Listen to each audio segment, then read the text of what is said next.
ఆంధ్రప్రదేశ్ ను ప్లాస్టిక్ రహిత రాష్ట్రంగా మార్చేందుకు కృషి చేస్తామని డిప్యూటీ సీఎం పవన్ కళ్యాణ్ తెలిపారు. ప్లాస్టిక్ వ్యర్థాలను నియంత్రించడానికి త్వరలో ఒక యాక్షన్ ప్లాన్ రూపొందిస్తామని ఆయన అసెంబ్లీలో ప్రస్తావించారు. ఈ ప్రయత్నంలో ప్రజలు భాగస్వామ్యం అవసరమని, ప్లాస్టిక్ నియంత్రణ కోసం ప్రజలు ముందుకు రావాలని ఆయన పిలుపునిచ్చారు. ప్రస్తుతం ప్లాస్టిక్ మన జీవితంలో ఒక భాగం అయిపోయిందని, దీనికి ప్రత్యామ్నాయాల వాడకంపై దృష్టి సారిస్తామని పేర్కొన్నారు.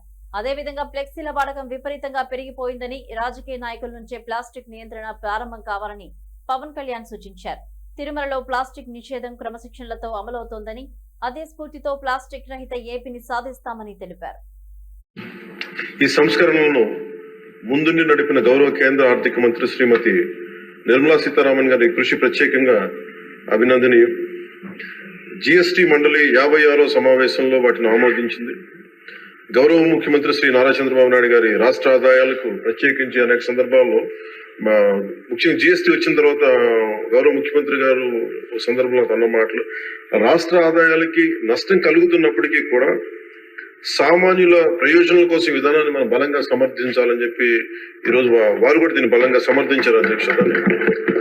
ఎందుకంటే మనకి ఆర్థిక ఆటుపోట్లని చూస్తూ కూడా వచ్చే ఆదాయం తగ్గిపోతున్న జిఎస్టీ సంస్కరణ వల్ల, కానీ దాన్ని ఇంకొకలాగా దాన్ని ఎలా పూడ్చుకోవాలని తెలిసి ఆయన ముందుండి దీన్ని మద్దతు తెలిపేందుకు వారికి నా కృతజ్ఞతలు తెలియజేస్తాను. ఈ చారిత్రాత్మక సంస్కరణలకు మద్దతు తెలిపిన తొలి రాష్ట్రంగా నిలిచింది దోహదపడుతుంది. జిఎస్టీ రేట్ల సరళీకరణ ద్వారా ప్రజలు అధికంగా ఉపయోగించే వస్తువులు, సేవలకు డిమాండ్ పెంచి ఉత్పత్తిని విస్తరించి కొత్త పెట్టుబడులను ప్రోత్సహిస్తుంది.